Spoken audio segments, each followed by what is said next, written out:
오늘날의 시대에 지금 우리 인류는 역사상 가장 잘 연결이 된 사회, 초연결 사회를 살아가고 있습니다. 스마트폰 하나만 있으면 전 세계 누구와도 잘 연결할 수 있고 어떤 소식도 쉽게 들을 수 있는 시대. SNS를 통하여서 수백 수천 명의 친구가 있고 하루에도 수십 개의 메시지를 주고받습니다. 어떤 때는 내가 아침에 문자를 받았는데 올리다 보면 그 사이에, 아침과 저녁 사이에 수십 개의 또 문자가 사이에 있는 것을 보게 됩니다. 이렇게 초연결 사회인데 아쉽게도 현대인은 그 어떤 시대보다 더 깊은 고독을 호소합니다. 더 많은 약을 처방받습니다.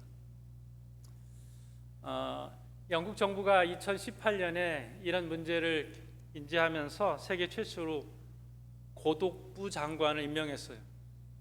외로운 사람들, 고독한 사람들을 위해서 장관이 나서서 이들을 돌봐야 된다라는 것입니다. 그래서 외로움이 현대의 아주 무서운 병이다라고 하는 거죠. 우리나라도 문제는 심각합니다. 혼자 있다가 세상을 떠나는 이들이 많아졌습니다. 고독사라고 하죠. 제일 많이 세상을 떠나는 이들이 50대, 60대 남성들. 이들이 고독사 사망의 절반 정도 된다고 합니다. 은퇴하고 실직하고 이혼하고 이렇게 해서 자신들의 삶의 기반이 흔들릴 뒤에 경제적인 어려움도 있고 그 전에 연결되어 있던 모든 사람들이 자연스럽게 다 연결이 끊어지면서 고독의 세계로 들어가는 것이죠.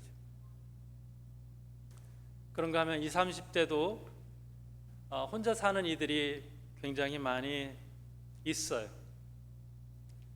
그렇게 혼자 살면서 아파하는 거죠. 그리고 스스로 목숨을 끊는 젊은이들도 많습니다. 그래서 우리나라에서도 2021년에 법을 만들었어요. 고독사 예방을 위한 법이에요. 이거 그냥 방치해서는 안 된다. 이 법으로 해야 된다. 그래서 고독사 예방을 위한 법을 만들었어요. 혼자 있어서 발견하기 외로운 사람들, 어려운 사람들을 미리미리 파악하는 거예요. 누가 외롭게 사냐. 그리고 그 사람을 지역사회와 연결을 해주고 다시 사회와 잘 연결이 될 수 있도록 도와주는 거죠. 그래서 우리나라에서는 생애 주기별로 청년들이 고독하지 않을 수 있도록 일자리 창출을 도와주고 또 중장년층이 일자리를 잃은 사람이 다시 재취업할 수 있도록 도와주고 노년들이 외롭지 않게 사회 참여 프로그램에 참여할 수 있도록 도와주는 그런 역할을 하는 것입니다. 초연결 시대인 현대에 고독의 문제가 훨씬 더 심각해졌습니다. 수천 명의 팔로워가 있어도 진짜로 나를 알아주는 사람은 한 명도 없다. 이런 것을 느끼는 시대, 초연결 시대의 고독입니다. 그렇다면 오늘날의 시대나 2000년 전의 시대나 똑같지 않은가 생각해 보게 됩니다. 오늘 본문의 여인이 군중 속에 있습니다. 수많은 사람들 무리 속에 있습니다. 그런데 이 여인은 고독했습니다. 버림받은 여인이었어요. 철저히 보이지 않는 존재였습니다. 군중 속에 있어도 자기가 보이지 않게 만드는 것이 이 여인의 생존 전략이었는지 몰라요. 사람들이 나를 못 알아보게 하는 것만큼은 12년 동안 단련되고 훈련돼서 이거 잘해요. 존재감 없는 그런 역할을 하고 있습니다.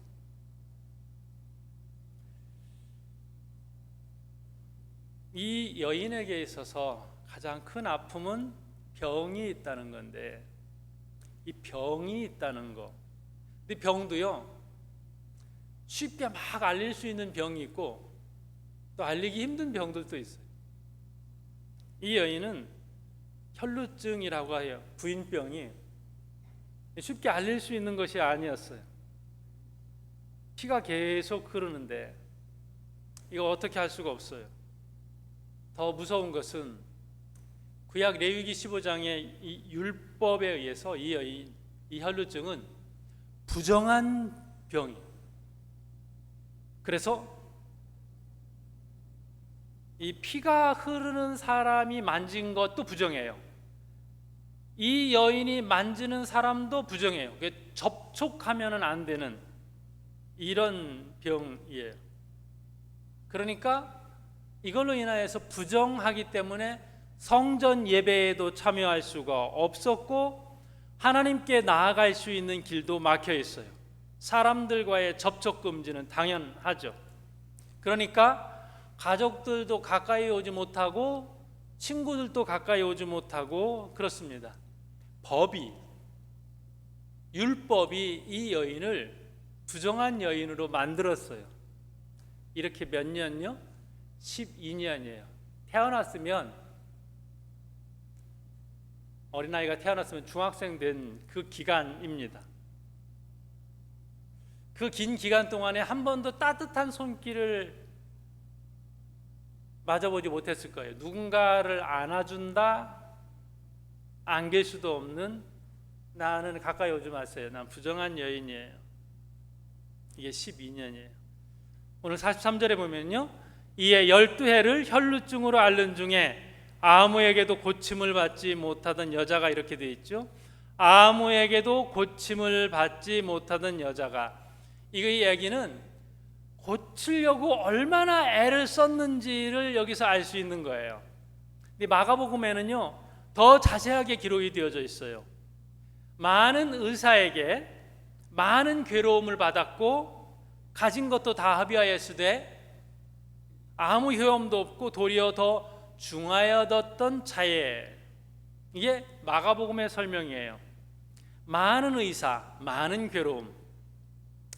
의사마다 고칠 수 있다고 했을 거예요. 여러분, 우리나라 의사를 폄하하는 건 아니지만 고칠 수 있습니다, 나을 수 있습니다. 그런데 못 고치는 게 얼마나 많습니까? 불치병이라고 하는 영역들이 얼마나 많이 있는지 몰라요. 돈은 돈대로 들어가고 괴로움은 더 커져가는 것입니다. 내 치명적이게도 더 나빠졌다라고 성경에 기록되어져 있어요. 환자들은요 귀가 굉장히 예민해요. 귀가 얇기도 해요. 그거 아프구나, 그거 저희 가면 고칠 수 있는데, 이 약 먹으면 되는데, 거기에 솔깃합니다. 희망 회로를 계속 돌리는 거예요.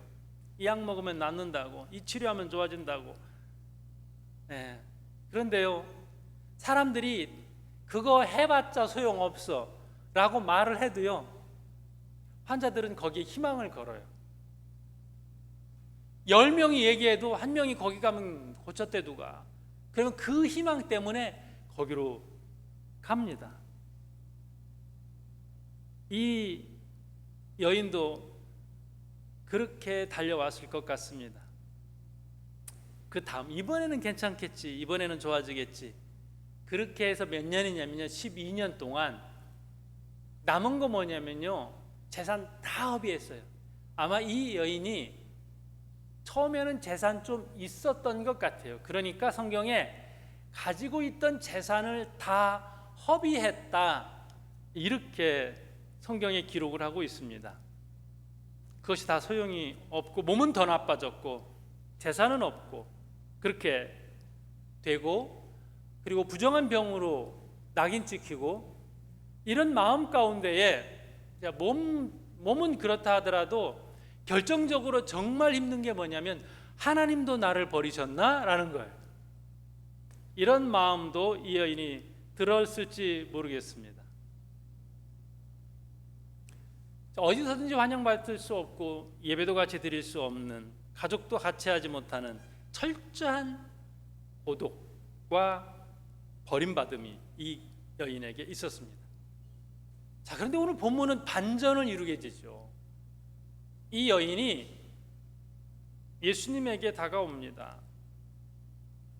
군중 가까이 사람이 있는 데는 철저히 가지 않던 이 여인이 예수님과 그 주변에 수많은 사람들이 둘러싸여 있는 그 가운데에 예수님에게 나아갑니다.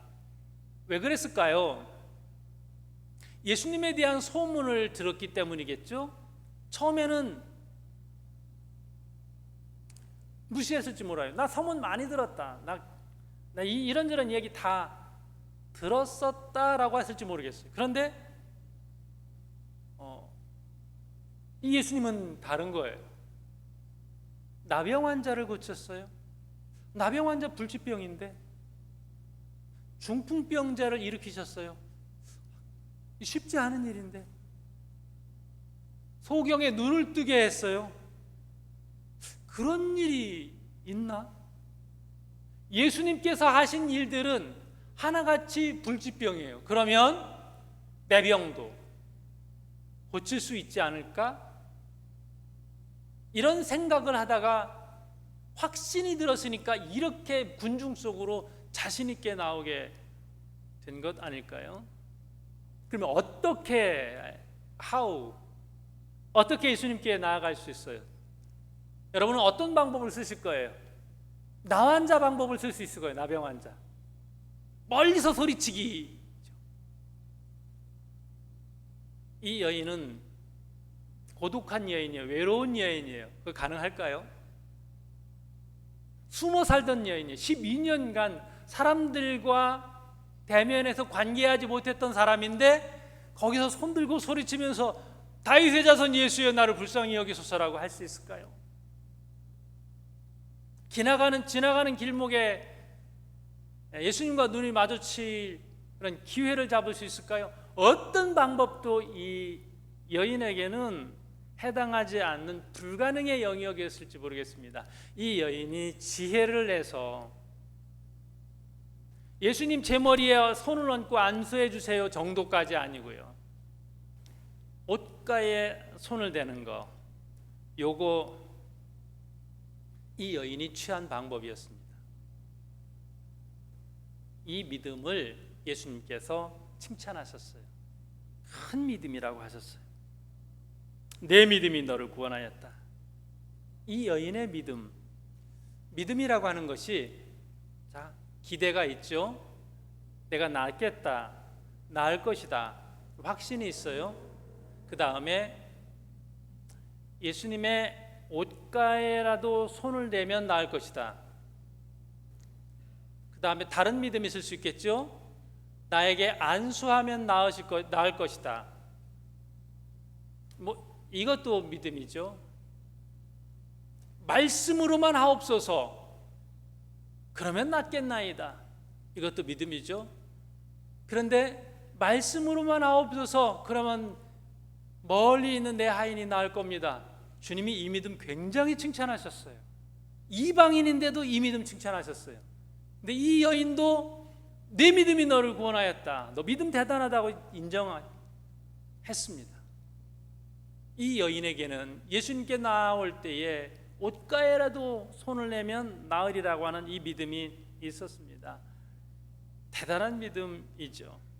그리고 또 하나, 이 믿음과 함께 반전에 뭐가 있냐면 이 여인은 여전히 숨습니다.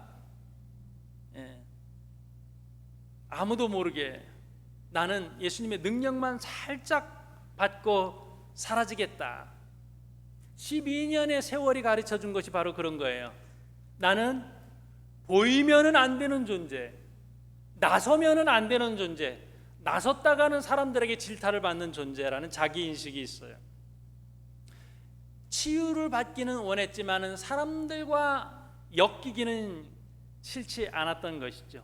내 병은 나았더라도 나는 여전히 숨어 있고 싶은, 그런데 몸의 병은 나았을지 모르지만은 마음의 병은 여전히 남아있게 되는 것이 될 거예요. 오늘날의 시대, 초연결 시대를 살아가는 우리도 얼마나 많은 사람들이 숨어 있는지를 모릅니다. 마음은 연결되고 싶어서 어떻게든지 팔로워 숫자 누리려고 애를 쓰고 각도 재고 멘트 정하고 이렇게 노력을 해요. 그리고 필터 없이 사진을 올린다? 이거는 안 되는 거죠. 나이 드신 분들은 어플로 주름살도 지우고, 젊은 애들은 또 어떻게든지 더 이렇게 얼짱 각도로 해서 45도 위에 올리고, 이렇게 찍으면 안 되고, 그래 정말로 애를 써가지고 사진 한 장을 올린단 말이에요. 그리고 조금 후에 잘못 올린 것 같으면 빨리 삭제를 하고, 삭제하는 시간이 너무 늦었으면 후회하고, 내가 이 사진 말고 다른 사진을 올렸어야 되는데. 그러니까 나의 솔직한 모습이 조금이라도 더 솔직하게 드러나면, 이게 그러면 이제 용납되기가 어려운 그런 마음들이 있습니다. 어떤 부분은 들키고 싶지 않아요.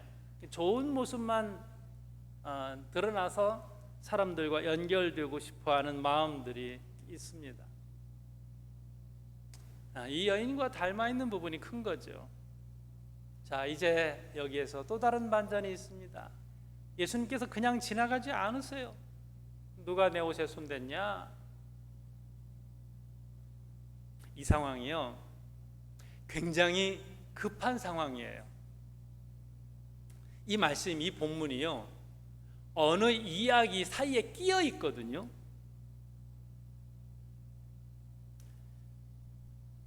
자, 회당장 야이로의 딸을 살리러 가는, 회당장이라고 하는 아주 중요한 인물의 딸을 살리러 가는 길이에요. 급해요. 빨리 가셔야 돼요. 근데 가다가 멈춰요. 이 하찮은 여인 때문에, 사람들이 볼 때 하찮게 여기는 이 여인을 고치기 위해서 길을 멈추세요.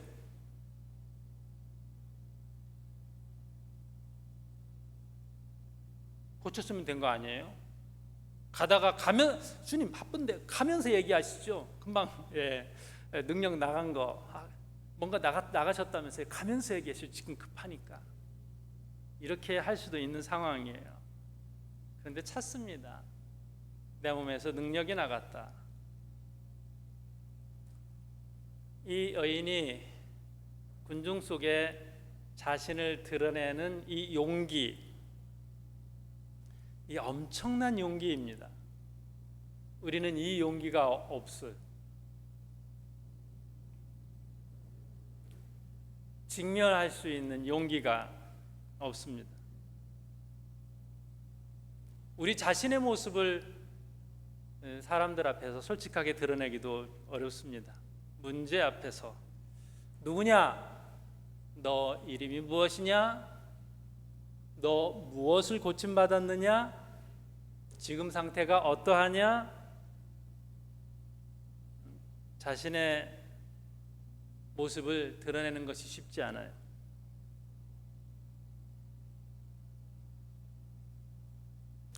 (47절의) 말씀을 보니까요, 여자가 스스로 숨기지 못할 줄 알고 떨며 나와 엎드리어, 떨며 나와 엎드리어.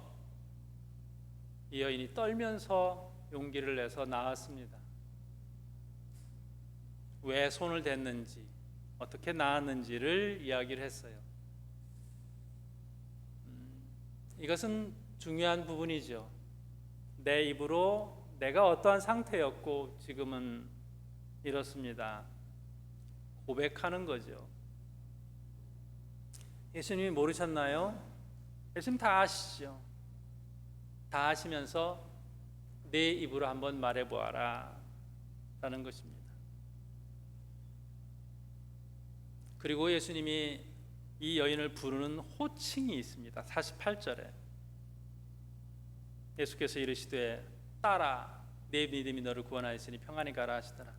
뭐라고 불러요? 딸아. 이 여인은 어디와도 관계가 안 돼 있던 여인이에요.